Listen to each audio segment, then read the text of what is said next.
Bonsoir chers amis, voici que nous inaugurons les conférences des dimanches de Carême 2026, conférences qui seront toutes données par des évêques. Le premier à venir nous instruire sur l'évangile de Saint Matthieu, lecture spirituelle, est Monseigneur Pierre-Marie Carré. Monseigneur Carré, vous êtes à l'origine prêtre du diocèse d'Agen. Vous avez été ordonné à 27 ans en septembre 1974. Vous êtes devenu notre évêque en l'an 2000, lors de l'année jubilaire.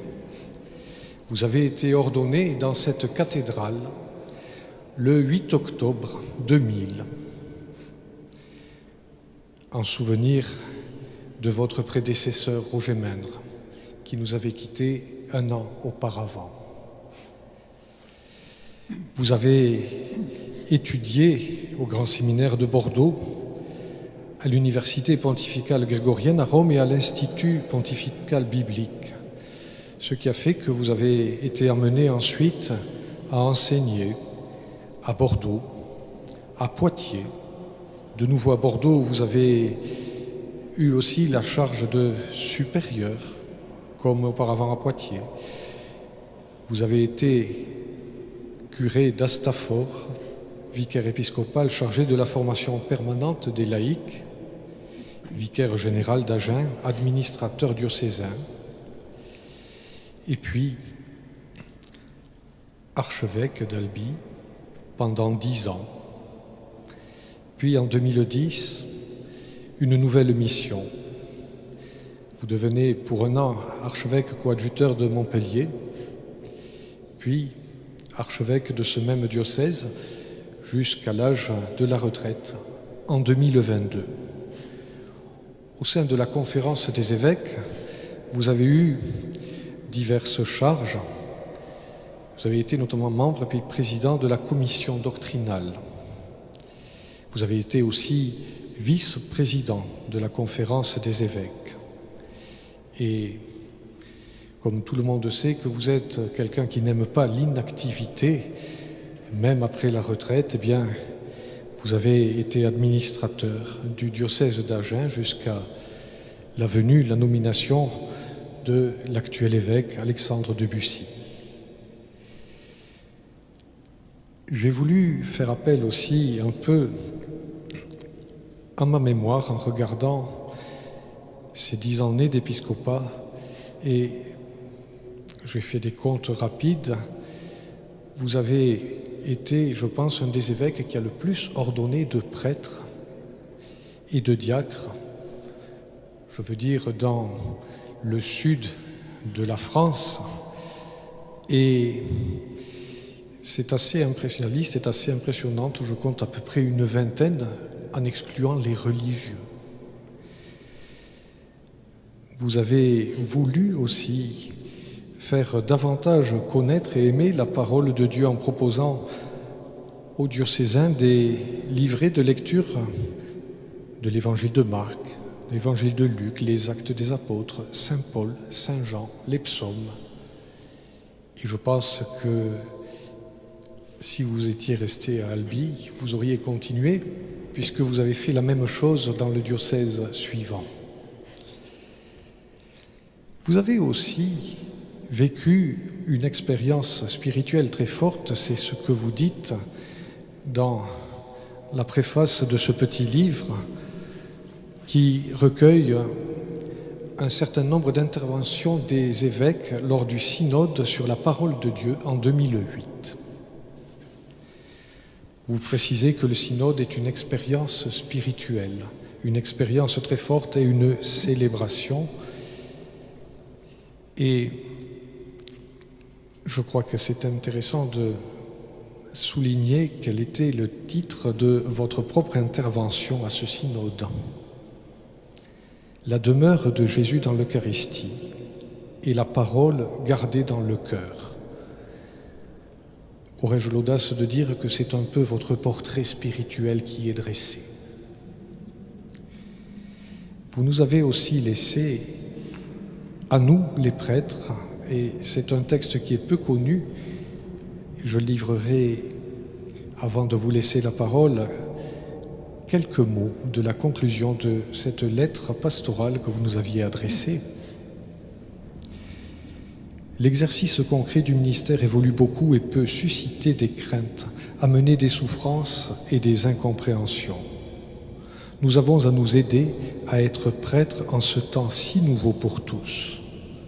Des liens fraternels, spécialement avec les plus jeunes et les plus âgés, nous permettront de créer une plus grande communion dans notre diocèse. C'est ensemble que nous serons à l'écoute de ce que le Seigneur nous dit et nous appelle à être pour son peuple dans cette terre qu'il aime. Cette lettre, elle est datée du 6 avril 2004, mais ces paroles sont toujours vraies. Merci de nous les avoir livrées. Merci Jean-Claude pour ces mots. J'espère que vous m'entendez. Merci.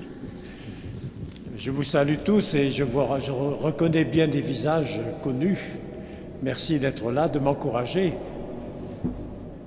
Alors, le thème de cette conférence, c'est « Lecture spirituelle de Saint Matthieu ». Pourquoi Saint Matthieu ? Vous avez compris, c'est l'évangile qui est lu le dimanche à la messe cette année. Alors, l'évangile de Saint Matthieu, une lecture spirituelle. À vrai dire, j'aurais presque envie de vous interroger. Avez-vous lu Saint Matthieu en entier ? Bon, je ne demande pas de lever la main. Voilà. Mais il est certain qu'à la messe, on entend des morceaux et qu'on n'a pas une vue d'ensemble facilement.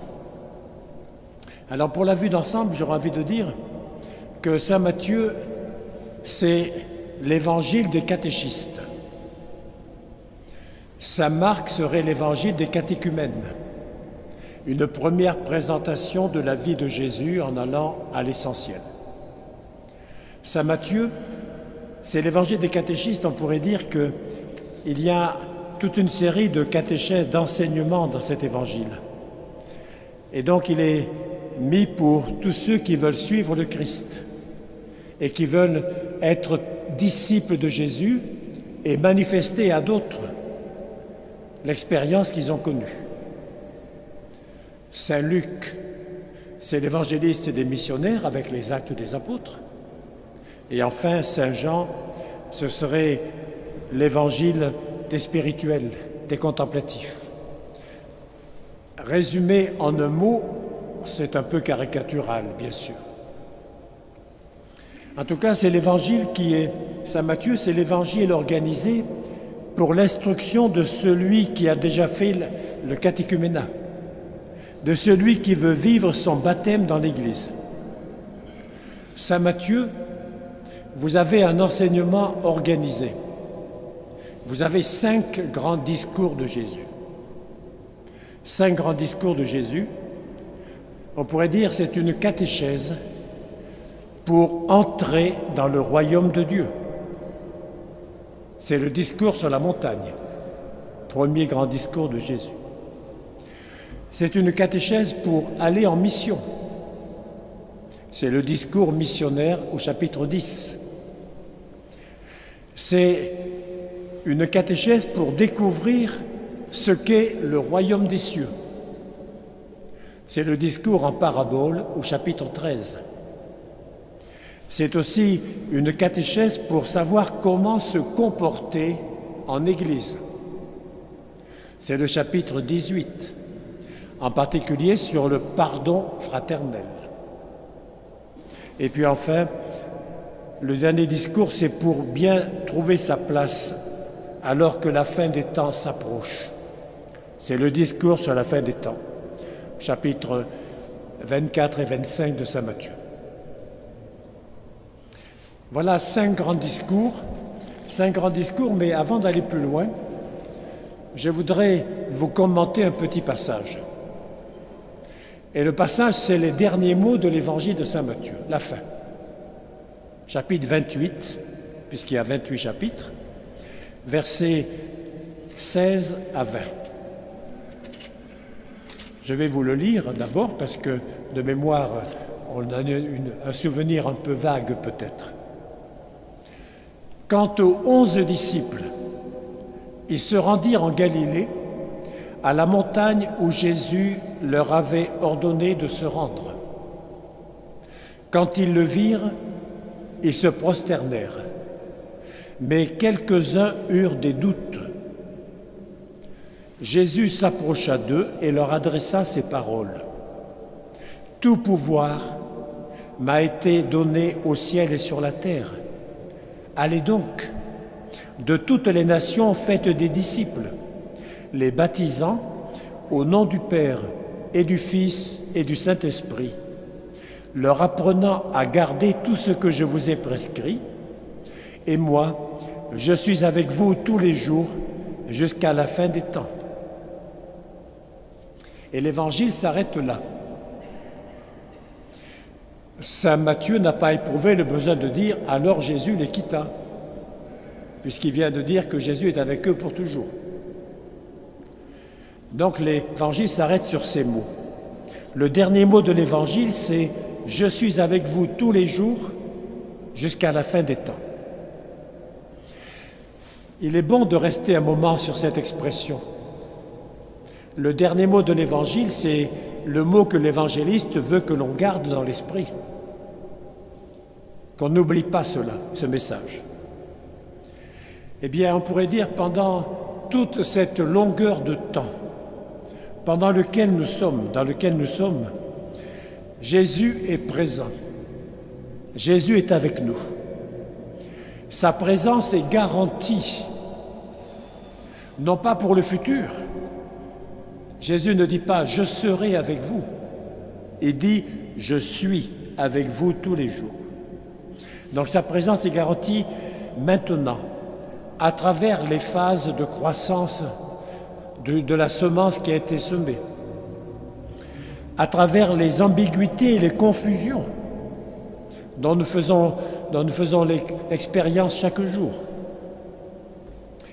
Il n'y a aucun jour de notre existence où Jésus n'est pas là. Et Jésus insiste fortement sur ce point, c'est son dernier mot. C'est une promesse que nous pouvons méditer sans fin. Donc gardez cette parole à l'esprit, je suis avec vous tous les jours jusqu'à la fin du monde. Il est vrai que cette parole rappelle l'Ancien Testament. Cette promesse avait été faite à Moïse dans le livre de l'Exode. « Je serai avec toi ». C'était au futur. Maintenant, Jésus élargit cette promesse. Dieu sera avec nous tous, non pas simplement avec tel ou tel, non pas simplement avec les responsables, mais avec vous tous, nous tous. Donc, on pourrait dire c'est une alliance que Jésus nous donne, une présence définitive avec nous. Et dans l'évangile de saint Matthieu, ce dernier mot, « Je suis avec vous tous les jours jusqu'à la fin des temps », rappelle quelque chose qui était dit au début de l'évangile. Rappelle le nom qui a été donné à Jésus dans la vision, au moment où Joseph a eu un songe pendant la nuit. Chapitre 1, verset 21. Ne crains pas de prendre chez toi Marie, ton épouse. Ce qui a été engendré en elle vient de l'Esprit Saint. Elle enfantera un fils auquel tu donneras le nom de Jésus. C'est lui qui sauvera son peuple de ses péchés. Tout cela arriva pour que s'accomplisse ce que le Seigneur avait dit par le prophète. Voici que la Vierge concevra, elle enfantera un fils auquel on donnera le nom d'Emmanuel, qui se traduit « Dieu avec nous ». Dieu avec nous, c'est, on pourrait dire, la définition même de ce qu'est Jésus. Et au moment où il est ressuscité, il dit à ses disciples, « Je suis avec vous tous les jours jusqu'à la fin des temps. » Eh bien, tout l'évangile de saint Matthieu nous raconte comment cela se réalise au fil des épisodes. Tout l'évangile. Alors, je reviens encore sur l'épisode final, l'apparition de Jésus sur la haute montagne en Galilée. Juste avant, il y a « Je suis avec vous ». Qui êtes-vous? Qui êtes-vous? Eh bien, vous, ce sont les disciples auxquels Jésus avait donné rendez-vous. Les 11 disciples. Quant aux 11 disciples, ils se rendirent en Galilée, à la montagne où Jésus leur avait ordonné de se rendre. Pour l'instant, il n'y a qu'eux qui croient en Jésus. Et encore, vous avez vu, vous avez entendu. Quand ils le virent, ils se prosternèrent, mais quelques-uns eurent des doutes. Quelques-uns eurent des doutes. Pour eux, n'imaginez pas que ça a été facile de croire que Jésus est ressuscité. Mais en tout cas, c'est à eux que Jésus va parler. Et que fait-il pour dissiper les doutes? Est-ce qu'il se fait reconnaître? Dans saint Matthieu, non. Cela, c'est dans d'autres évangiles. Dans saint Matthieu, Jésus s'approche d'eux et leur parle. Jésus s'approche d'eux. Dans l'Évangile, c'est un verbe qui revient souvent, où Jésus s'approche de ses disciples, où Jésus s'approche d'une personne malade pour la toucher, pour la guérir.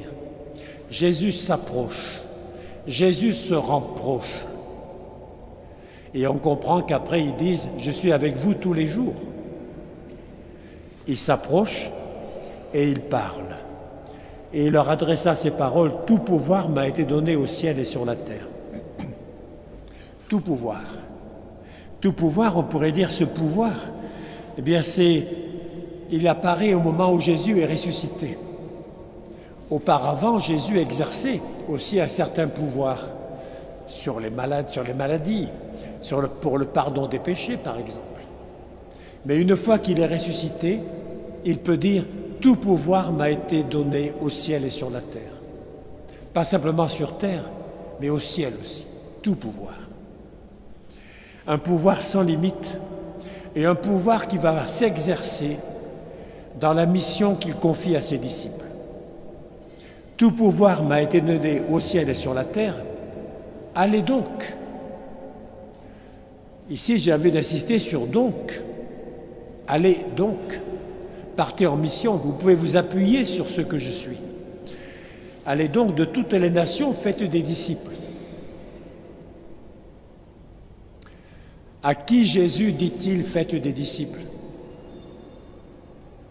À qui le dit-il? Aux 11 disciples. Quand je pose la question, souvent on me répond « Oh, il l'a dit aux apôtres ». Oui, mais ici saint Matthieu dit les 11 disciples. Et 11 disciples, Jésus dit « Faites des disciples ». C'est-à-dire, tout simplement, cette expérience que vous avez eue avec moi. Permettez à d'autres de l'expérimenter, de la vivre, de la découvrir. Faites des disciples à partir de votre expérience. Et puis cela va être décrit. Faites des disciples comment? Les baptisant au nom du Père et du Fils et du Saint-Esprit. Faire des disciples par le baptême où l'on est plongé dans la Trinité. On est marqué par la vie de la Trinité, Père, Fils et Saint-Esprit. Et puis, apprenant à garder tout ce que je vous ai prescrit. Le baptême et la vie de chrétien à travers la vie quotidienne, apprenant à garder ce que je vous ai prescrit. C'est ce qui nous anime ce soir si nous sommes là. C'est parce que nous sommes baptisés, c'est parce que nous voulons suivre le Christ et garder ses paroles, leur apprenant à garder tout ce que je vous ai prescrit. Voilà ce lien étroit qui existe entre Jésus ressuscité et Jésus terrestre.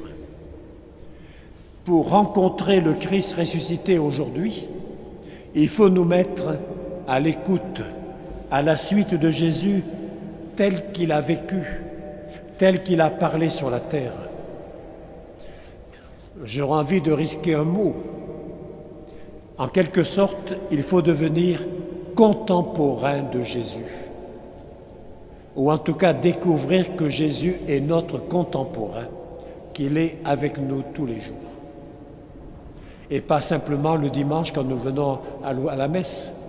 Il est avec nous tous les jours. Voilà le premier texte que je voulais vous commenter. Deuxième texte qui nous présente Jésus avec ses disciples au moment d'une tempête. C'est le chapitre 8, versets 23 à 27. Je le lis encore celui-là.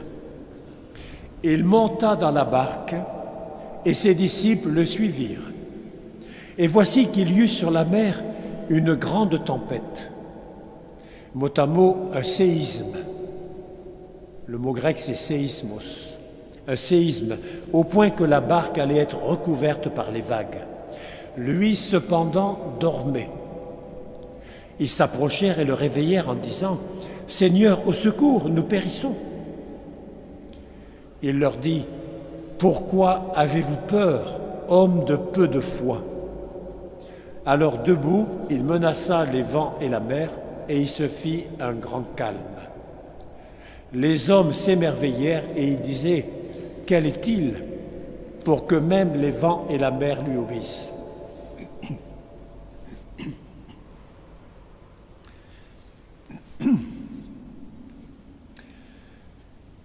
Jésus passe le premier dans la barque et ses disciples le suivent.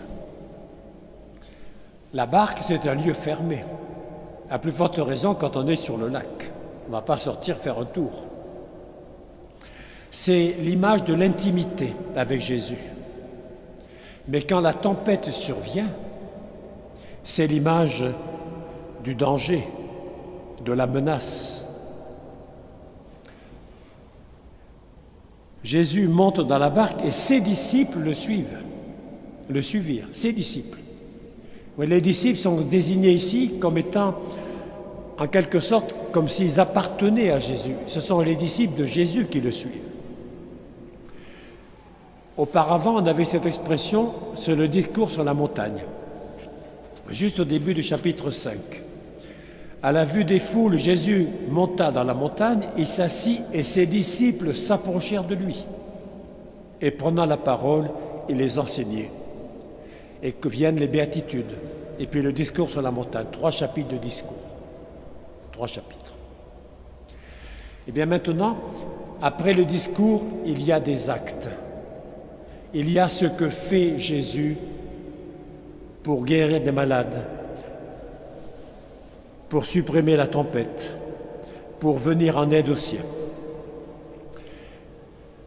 Maintenant, les disciples qui ont écouté le discours sur la montagne vont découvrir la puissance de Jésus, la puissance extraordinaire. Suivre Jésus, c'est vouloir lui être proche, c'est être uni à lui. Verset 24. Et voici qu'il y eut sur la mer un grand séisme, au point que la barque allait être recouverte par les vagues, lui cependant dormait. Un séisme, on pourrait dire, c'est une grande agitation qui évoque la fin des temps. En tout cas, qui évoque le fait qu'une révélation va être donnée aux disciples. Cet épisode va être celui de la révélation du mystère de Jésus. Qui est-il, cet homme? Qui est-il? Et ça commence par la menace qui va peser sur la barque. La barque est menacée. La barque. Saint Matthieu ne parle pas des occupants de la barque, hein. Il parle de la barque. Dans la barque, on peut voir l'image de l'Église avec le Christ. Et en même temps, une chose étonnante. La tempête est furieuse, La barque paraît submergée et Jésus dormait. Il dormait. On attendrait qu'il fasse quelque chose et il dort. Évidemment, ce sommeil de Jésus peut évoquer sa confiance absolue. Il dort paisiblement, alors qu'il y a une tempête furieuse.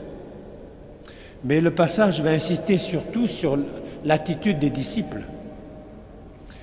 Les disciples ont peur, et Jésus le leur dit « Pourquoi avez-vous peur, hommes de peu de foi ?» Voilà, le sommeil de Jésus va être une invitation faite aux disciples de mettre leur confiance en Dieu, même si tout paraît perdu, même si Dieu paraît se désintéresser de ce qu'ils deviennent. La présence de Jésus paraît faible, il dormait, et en même temps, elle est bien certaine, il est là. Alors je lis le verset 25 maintenant. Remarquez les verbes. Ils s'approchèrent, ils le réveillèrent en disant « Seigneur, sauve-nous, nous périssons ». Il n'y a presque que des verbes. Les disciples commencent par s'approcher de Jésus. C'est le geste typique des relations entre Jésus et les siens. Jésus ressuscité s'approcha d'eux. Ici, c'est l'inverse, ils s'approchèrent de lui.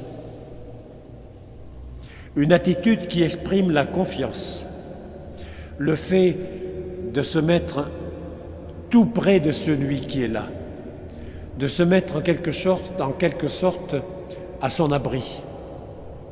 Les disciples attendent quelque chose que seul Jésus peut donner et ils osent le réveiller. Je ne sais pas si Jésus dormait lourdement, s'ils l'ont beaucoup secoué, ça, Matthieu ne le dit pas. Mais il le réveille en tout cas, il le réveillait. Et ils disent, et ils parlent. Dans l'évangile de saint Matthieu, vous savez, c'est la première fois que les disciples parlent à Jésus. Ils n'ont encore pas parlé. C'est la première fois que les disciples parlent à Jésus. Et qu'est-ce qu'ils disent? Seigneur. Ils appellent Jésus Seigneur. C'est un titre important pour exprimer que Jésus terrestre est le Christ ressuscité. Au minimum, ils pensent que Dieu a donné sa puissance à Jésus. Au minimum. Au maximum, c'est la foi chrétienne. Mais ils n'y sont pas tout à fait encore, puisque Jésus leur reprochera leur peu de foi. Seigneur, en tout cas, ils appellent Jésus Seigneur. Ô Seigneur, sauve-nous, au secours. Seul Jésus peut donner le salut, pense-t-il. Attention, qu'est-ce que le salut? Le salut, c'est plus que la délivrance corporelle. Le salut, c'est plus que la guérison. Seul Jésus peut sauver tout l'être et pas simplement le corps. Sauver tout l'être, c'est-à-dire en fait faire qu'on ne se perde pas. Nul n'est perdu pour Dieu, dit un hymne de Carême. Et enfin, nous périssons. Nous périssons. Les disciples sont incapables de reconnaître la présence cachée de Jésus. Les disciples se sentent abandonnés de lui. Mais en s'adressant à lui, ils manifestent une certaine foi, un peu de foi. Ils sont convaincus que Jésus peut les sauver. S'ils avaient vraiment cru en lui, ils ne l'auraient pas réveillé, n'est-ce pas? Enfin, c'est moi qui dis ça, alors que si, je suis bien au calme. Hein? Mais peut-être ne l'auraient-ils pas réveillé s'ils avaient vraiment cru en lui. En tout cas, pour eux, la tempête est plus forte que tout. Que fait Jésus? Deuxième partie du verset 26. Est-ce que Jésus va calmer la tempête tout de suite? Non. Jésus parle aux disciples d'abord. Pourquoi avez-vous peur, hommes de peu de foi? Il parle aux disciples d'abord. Il donne un nom à leur réaction, c'est la peur. C'est la peur qui vous a conduit. Votre peur est l'indice d'une foi faible et fragile.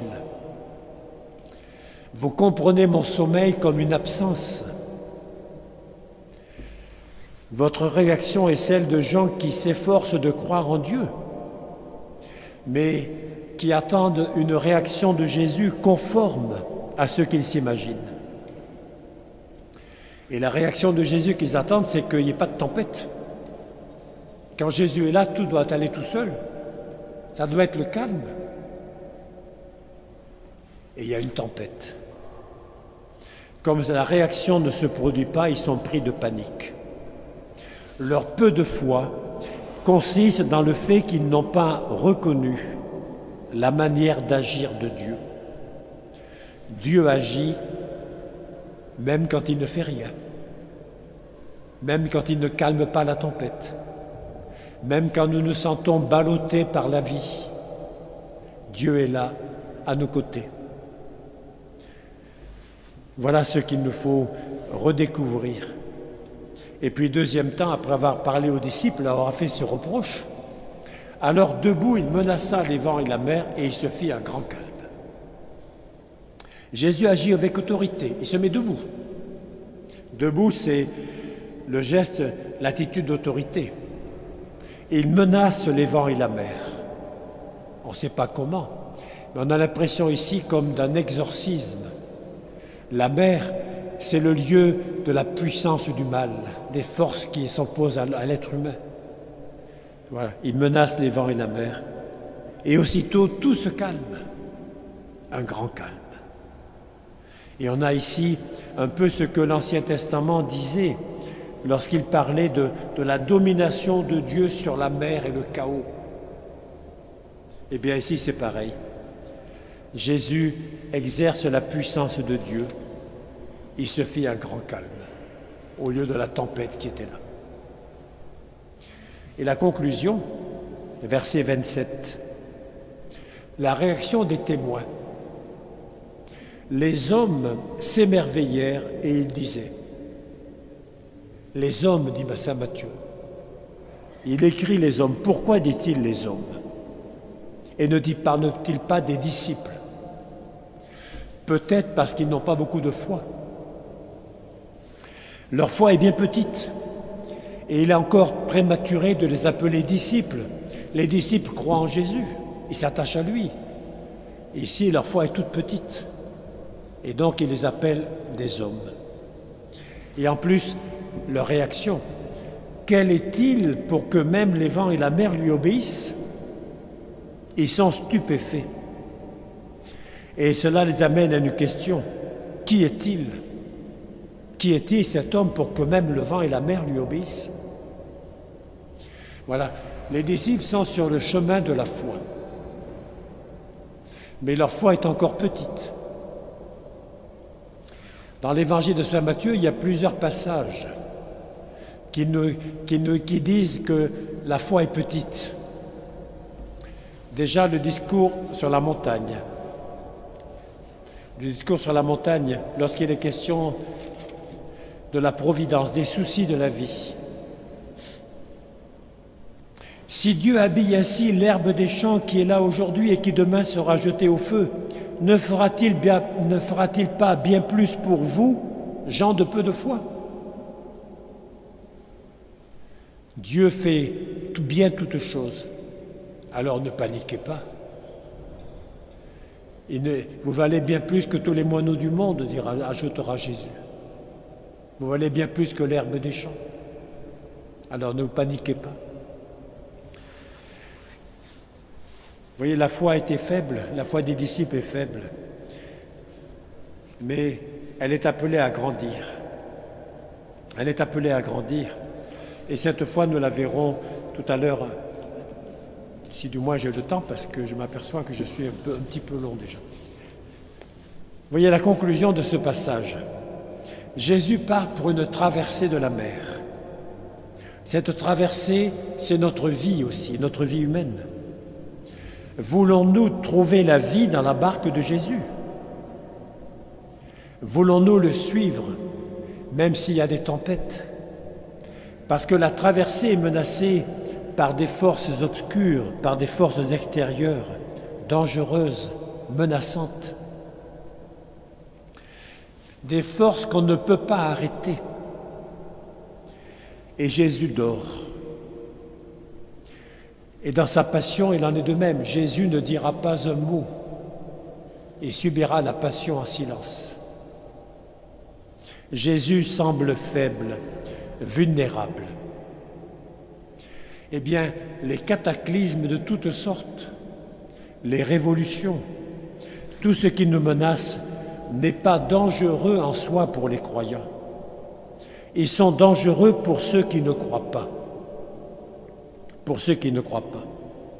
Celui qui croit a en lui un grand calme, car il a la certitude que le Christ est avec lui.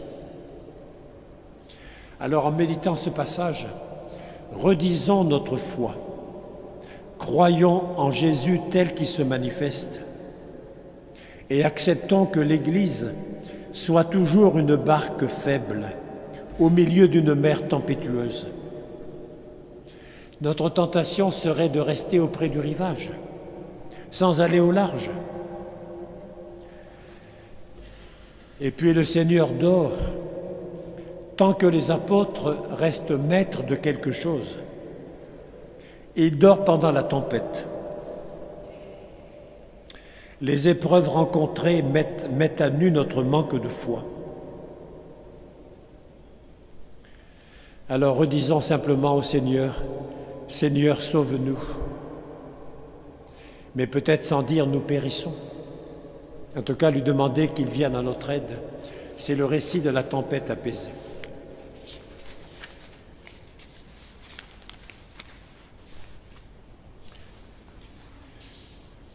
La dernière chose que j'aimerais souligner, parce qu'après, vous savez, dans ce qui est prévu, il y a des questions-réponses. Alors vous pourrez m'interroger sur tout ce que je n'ai pas dit.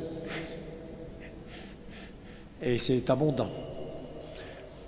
La dernière chose que j'aimerais aborder, c'est la communauté des croyants, l'Église telle que la voit saint Matthieu.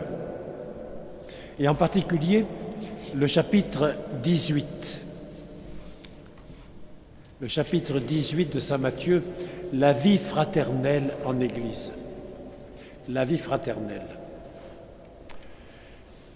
L'Église se trouve avec des personnes très différentes, très variées.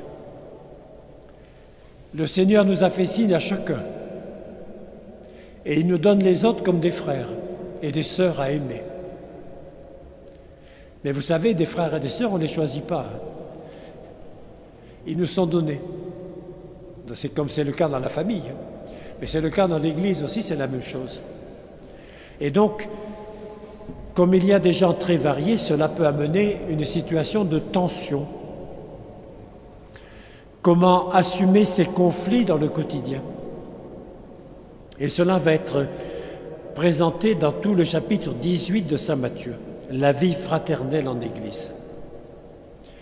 Et ce chapitre commence par savoir qui est le plus grand. Vous allez me dire quel est le rapport, qui est le plus grand? Eh bien, c'est-à-dire qu'il faut d'abord se mettre devant Dieu avant de regarder les autres. Se mettre devant Dieu. Et c'est lui qui nous apprend à rencontrer les autres avec amour. Qui est le plus grand? Le petit enfant que voilà, dit Jésus. À cette heure-là, les disciples s'approchèrent de Jésus, chapitre 18, verset 1, et lui disent « Qui donc est le plus grand dans le royaume des cieux ?» Vous voyez, ils s'approchèrent de Jésus et lui demandent. Appelant un enfant, il le plaça au milieu d'eux et leur dit « En vérité, je vous le déclare, si vous ne changez pas et ne devenez pas comme les enfants, vous n'entrerez pas dans le royaume des cieux. » Devenir comme un enfant. Comme un enfant dans le sens où l'enfant est celui qui fait confiance en tout, celui qui attend tout des adultes, de ses parents d'abord, mais des adultes en général.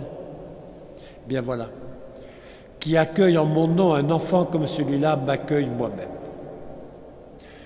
Le chapitre commence par cela. Et puis ensuite, à l'accueil d'un enfant, va s'opposer le scandale des petits. Versets 6 à 9.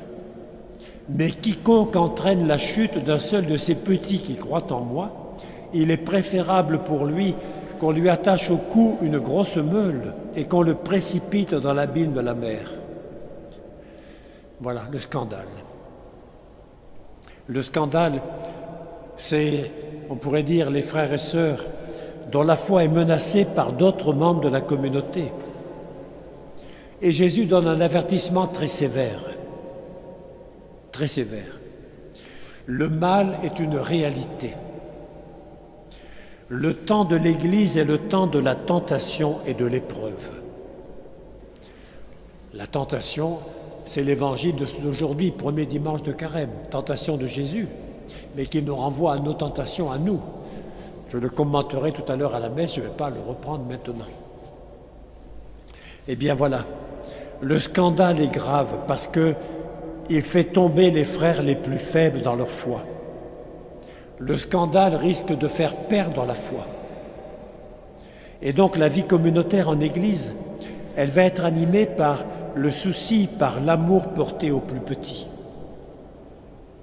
Donc après avoir mis en garde contre le scandale, mais vont venir une parabole d'abord, la brebis égarée. On connaît cette parabole, la parabole de la brebis égarée. Gardez-vous de mépriser aucun de ces petits, car je vous le dis, aux cieux, leurs anges se tiennent sans cesse en présence de mon Père qui est aux cieux. Quel est votre avis? Si un homme a 100 brebis et que l'une d'entre elles vienne à s'égarer, ne va-t-il pas laisser les 99 autres dans la montagne pour aller à la recherche de celle qui s'est égarée? Et s'il parvient à la retrouver, en vérité, je vous le déclare, il en a plus de joie que des 99 qui ne se sont pas égarés. Ainsi, votre Père qui est aux cieux veut qu'aucun de ces petits ne se perde. Aucun de ces petits. Ces petits qui représentent la brebis perdue. Négliger ses frères, mépriser ses petits, comme dit le verset 10, c'est négliger son frère ou sa sœur, c'est les laisser à leur propre sort, en se réfugiant dans la passivité, dans la négligence. Et c'est grave, parce que ça peut conduire à la perte éternelle. Et donc saint Matthieu prend l'exemple de Jésus, le bon pasteur qui va chercher la brebis égarée, pour dire, de même vous aussi, frères et sœurs, à l'égard de votre frère et de votre sœur égarée, soyez pleins de miséricorde, cherchez-la. Ne la laissez pas, ne dites pas un de perdu, et on en retrouvera d'autres, non.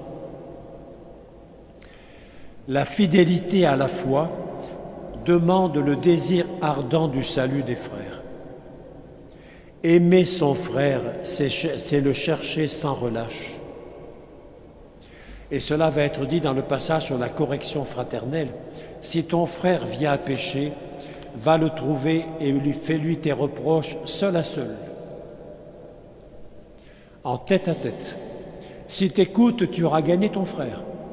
S'il ne t'écoute pas, prends encore avec toi une ou deux personnes pour que toute l'affaire soit décidée de la parole de 2 ou 3 témoins. S'il refuse de les écouter, dis-le à l'Église. Et s'il refuse d'écouter même l'Église, qu'il soit pour toi comme le païen et le collecteur d'impôts. Voilà, ça va jusque-là. Ça va jusque-là. Et chercher le frère infidèle, l'aimer, c'est le chercher sans relâche. C'est chercher à le ramener sur le chemin de la vérité et de la foi. Et en conclusion, versets 19 et 20, « Je vous le déclare encore, si 2 d'entre vous sur la terre se mettent d'accord pour demander quoi que ce soit, cela leur sera accordé par mon Père qui est aux cieux. Car là où 2 ou 3 se trouvent réunis en mon nom, je suis au milieu d'eux. » Voilà la conclusion. La présence du Christ au milieu de la communauté. La présence du Christ, quand 2 ou 3 sont ensemble réunis pour prier, pour demander la même chose, je suis au milieu d'eux. Nous sommes plus de 2 ou 3. Le Christ est au milieu de nous. Voilà cette certitude. Et puis, le chapitre se termine par le pardon entre les frères. Où Saint Pierre demande à Jésus, combien de fois il faut pardonner à mon frère? Jusqu'à 7 fois. Il pense que c'est beaucoup. Et Jésus lui répond, je ne dis pas 7 fois, mais je dis jusqu'à 70 fois 7 fois. 490 fois, c'est-à-dire sans arrêt en fait. Sans arrêt. Voilà, pardonner sans cesse. Et puis, pour prendre l'exemple, Jésus prend la parabole du débiteur impitoyable. Ce débiteur à qui le maître remet 100 deniers. L'équivalent de 100 journées de travail, c'est quand même déjà une certaine somme, mais il lui remet, parce qu'il le suppliait. Et puis, à qui il devait, excusez-moi, je suis un peu fatigué, et à qui il devait 10 000 talents, c'est-à-dire une somme extraordinaire. Il devait 10 000 talents, presque des milliards. On se demande comment il a fait une telle dette. Il supplie le maître, et le maître lui remet cette dette. Et puis à la sortie, il trouve son compagnon qui lui doit 100 deniers, c'est-à-dire des millions de fois moins. Et il l'étrangle, lui dit « Rends-moi ce que tu me dois », etc. Et puis il le fait jeter en prison en attendant qu'il lui rembourse ce qu'il devait. Les témoins de la scène vont en informer le maître, et le maître fait venir son serviteur, lui dit « Je t'avais remis toute cette dette parce que tu m'avais supplié. Ne devais-tu pas toi aussi avoir pitié de ton compagnon, comme moi-même j'avais pitié de toi ? C'est ainsi que votre Père céleste vous traitera si chacun de vous ne pardonne pas à son frère du fond du cœur. » Voilà, j'ai parcouru très vite le chapitre 18 de Saint Luc sur la vie en communauté marquée par le pardon, par l'attention aux plus petits, les plus faibles, les plus fragiles. Je suis déjà obligé de m'arrêter, j'ai déjà dépassé de 4 minutes le temps qui m'était prescrit, mais Jean-Claude avait été un petit peu long quand même dans la présentation. Voilà. Merci, Monseigneur. Nous avons commencé un tout petit peu en retard et vous avez admirablement tenu la montre. Rien que cela mériterait des applaudissements.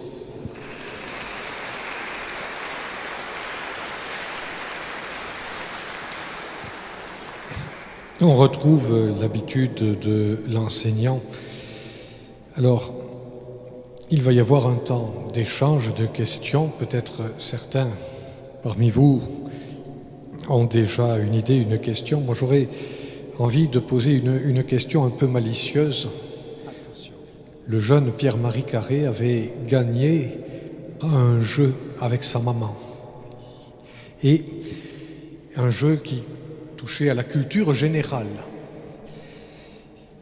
Nous avons derrière nous, Monseigneur, cette magnifique représentation du chapitre 25 de l'Évangile selon saint Matthieu. Est-ce que, en 2 mots, vous pourriez nous montrer quelques-uns des traits saillants, saisissants par rapport à cette représentation du jugement dernier? Je reconnais que ça relève un peu du défi. Oui, en quelques mots, c'est difficile.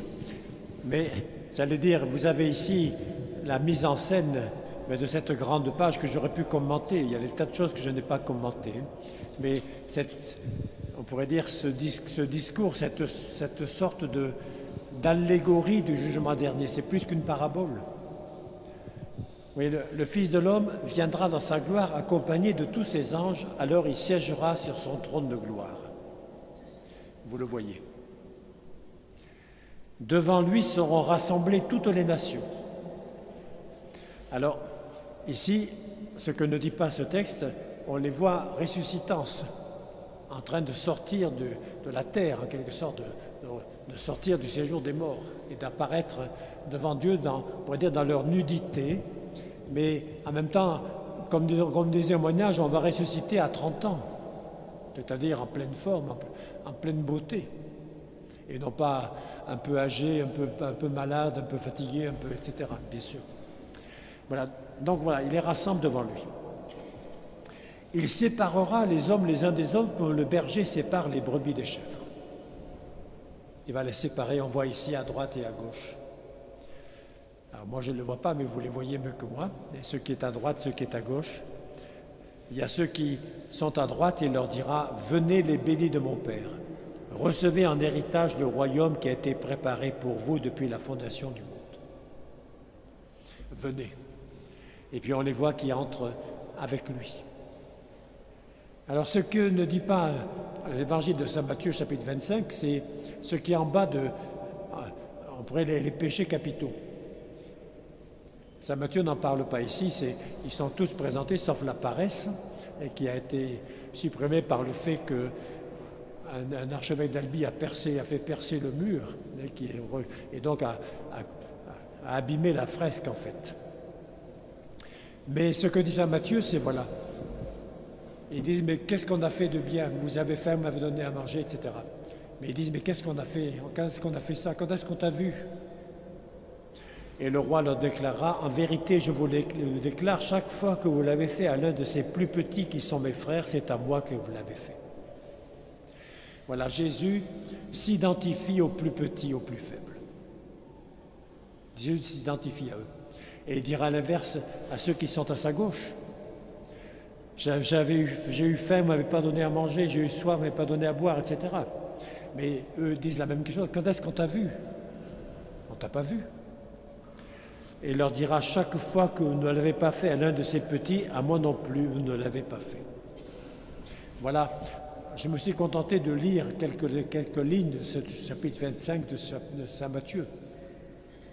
Vous le voyez, vous pouvez le méditer en voyant cela de plus près encore.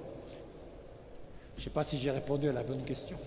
C'était aussi une manière de permettre à la noble assemblée de chercher d'autres questions. N'hésitez pas, à vous la parole. Alors, s'il n'y a pas de questions, je suggère que vous parliez à votre voisin, votre voisine, un instant. Ça dénoue les langues, figurez-vous. Et ça permet de susciter bien des choses ensuite. Alors, n'hésitez pas à échanger avec votre voisin, votre voisine. Et puis ensuite, vous pourrez poser des questions en évoquant ce que vous avez dit ou donner un témoignage peut-être aussi. 2 minutes d'échange.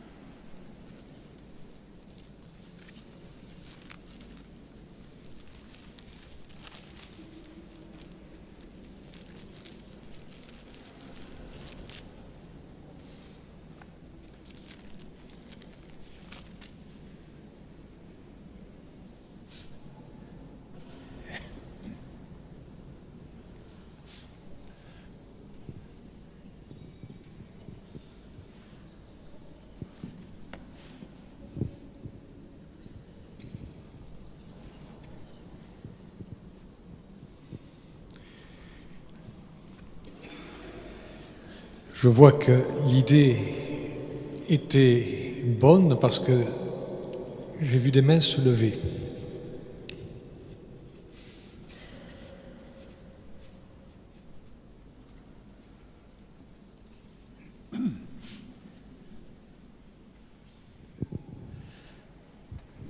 Bonsoir Monseigneur, Philippe Quadou, vicaire, ici à la cathédrale. Merci pour ce partage, cette compréhension des textes de Matthieu. Ce temps de l'Avent, particulièrement, j'ai été touché par la figure de Joseph, en voyant que dans l'évangile de Matthieu, on parlait l'évangéliste présente Joseph, Saint Joseph, comme celui qui est vraiment attentif à la volonté de Dieu. On parle beaucoup d'avertissement en songe. Est-ce que vous pouvez nous en dire un peu plus sur l'importance de Joseph dans la catéchèse de l'évangéliste Matthieu? Alors, Saint Joseph, il en est question au chapitre 1, au point qu'un mauvais esprit me disait un jour en parlant de la visite des mages, mais où était Joseph? On n'en parle pas. Est-ce qu'il était parti faire des commissions quand les mages sont venus? Voilà. Donc, Saint Joseph, on en parle simplement au chapitre 1 dans Saint Matthieu. Mais il est présenté comme l'homme juste. L'homme juste. L'homme juste, c'est-à-dire en fait celui qui cherche à s'ajuster à ce qu'est l'appel de Dieu.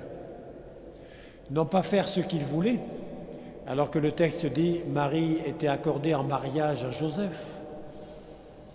Et donc peut-être rêvait-il d'un bonheur paisible avec Marie. Eh bien, quand il apprend que Marie est enceinte, il veut la renvoyer, parce qu'il ne met pas en doute Marie. Mais il se demande, est-ce que ce n'est pas l'œuvre de Dieu qui est là? Et je ne veux pas m'interposer, je ne veux pas empêcher l'œuvre de Dieu de se réaliser. Et donc je préfère renvoyer Marie et ne pas la prendre pour épouse. Et l'ange lui dit, Joseph, ne crains pas de prendre chez toi Marie ton épouse. Mais j'allais dire ce mot, on peut le reprendre pour nous. Ne crains pas de prendre Marie. Ne crains pas de la prendre pour toi. Ne crains pas de la prendre chez toi dans ta vie. C'est dans ce sens qu'on peut prendre Joseph comme modèle. Ne crains pas de la prendre comme modèle, comme Marie. Marie, mère de Jésus, Marie qui est avec nous aussi tous les jours, tout comme son fils. Voilà, simplement, Saint Matthieu n'en dit pas plus sur Saint Joseph que cet épisode. Mais Joseph, on le retrouve ensuite au chapitre 2, au massacre des enfants de Bethléem. La fuite en Égypte. L'ange du Seigneur apparaît en songe à Joseph et lui dit « Lève-toi, prends avec toi l'enfant et sa mère et fuis en Égypte. » Joseph obéit sans dire un mot. D'ailleurs, de Joseph, il n'y a aucun mot dans l'Évangile. Non pas qu'il soit muet, mais en fait, il agit et ne parle pas. Et il vaut mieux cela que parler et ne pas agir, n'est-ce pas? Voilà, quelques petites choses que je peux dire, mais il y en aurait plein d'autres, mais je me sortirai de Saint Matthieu. Là. Y a-t-il des questions, des remarques, des observations?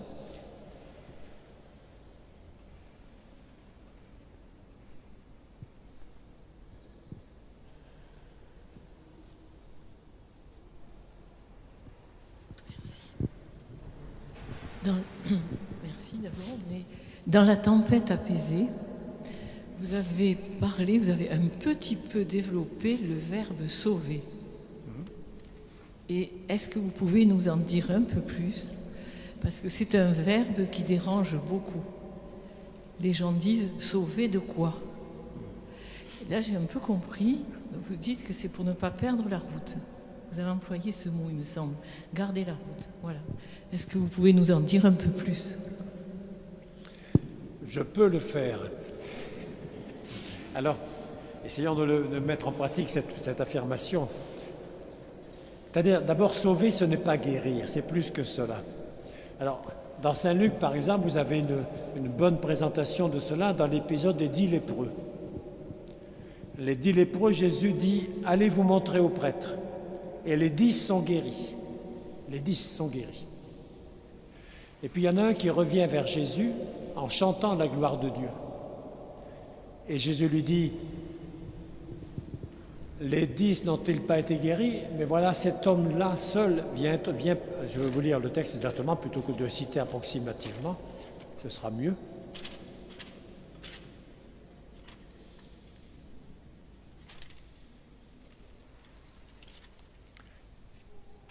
Voilà. Et les 9 autres, où sont-ils? Il ne se trouvait personne parmi eux pour revenir rendre gloire à Dieu. Il n'y a que cet étranger. Et Jésus lui dit, relève-toi, va, ta foi t'a sauvé. C'est-à-dire que c'est autre chose que guérir, sauver. Sauver, ça représente en fait toute la personne qui est concernée. Sauver de quoi? Sauver du mal.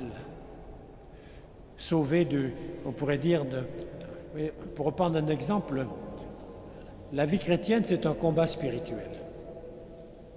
C'est un combat spirituel que nous avons à mener à la suite de Jésus, à la suite de bien d'autres, on n'est pas les premiers, on n'est pas les derniers, un combat spirituel qui est à mener contre le mal, où nous avons à choisir le Christ, choisir Dieu et rejeter le mal. On avait déjà dit cela au baptême, où nos parents et marraines l'ont dit pour nous, si on a été baptisé tout petit. Voilà se sauver. C'est rejeter le mal pour choisir le bien, choisir de suivre le Christ. Eh bien, cela transforme toute la personne. Et c'est dans ce sens que l'on peut dire que l'on est sauvé. Non pas à l'abri du mal, parce qu'il y a des tentations toujours là, mais on est en quelque sorte, avec la présence de Jésus, on est assuré d'avoir son aide et son secours. Voilà ce que je dirais rapidement. Peut-être une dernière question.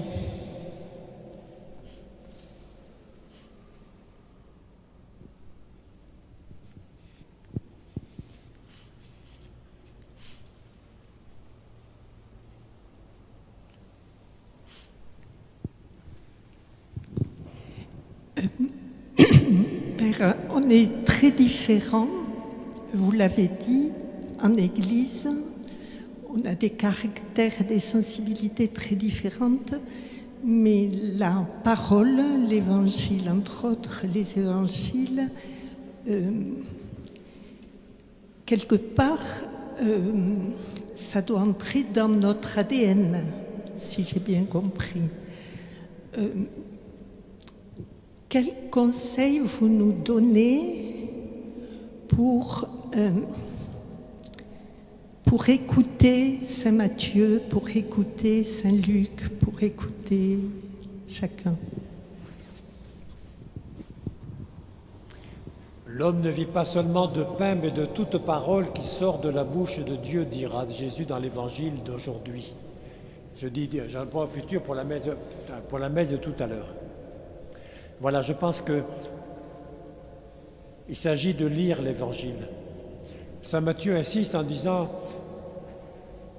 en parlant de la parabole du semeur, puisque j'aurais pu prendre ce texte aussi, chapitre 13 de Saint Matthieu. Saint Matthieu dit ceci: « Ce qui est semé dans la bonne terre, c'est celui qui entend la parole et qui la comprend. » Entendre la parole et la comprendre. La comprendre pas simplement intellectuellement, mais qu'elle s'inscrive dans les cœurs, qu'elle puisse s'implanter et donner du fruit. Et donc pour cela, moi je suggère simplement de la lire et d'en lire chaque jour un petit passage. Il y a ce passage qui est lu à la messe tous les jours, qu'on peut reprendre, bien sûr. On peut aussi prendre un évangile et le lire, on pourrait dire, du début à la fin de l'évangile, par petite dose, une page chaque jour, pas tout lire d'un seul coup. Voilà, le lire, le méditer, et c'est encore mieux quand on le fait en groupe, parce qu'on s'aperçoit que la parole de Dieu ne parle pas de la même manière à moi et au frère qui est là et à la sœur qui est là. Et cette parole, elle nous nourrit, elle nous stimule. C'est ce que j'avais proposé il y a 26 ans, en proposant de lire l'Évangile en groupe, 25 ans. Merci beaucoup, Monseigneur, pour cet enseignement. On a reconnu dans votre précision, dans votre gestion du temps,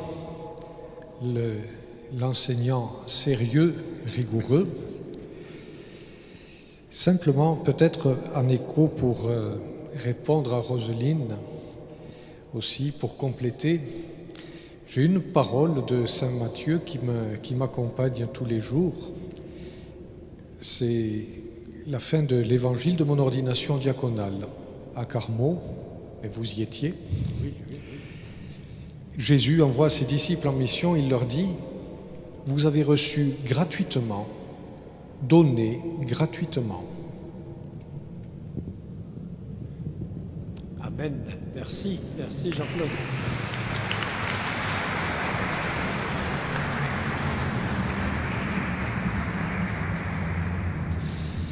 Merci de votre patience. J'espère que vous n'avez pas pris froid. Parce que je suis resté bien couvert parce que je sais qu'à la cathédrale, il n'y a pas de chauffage. Donc, merci.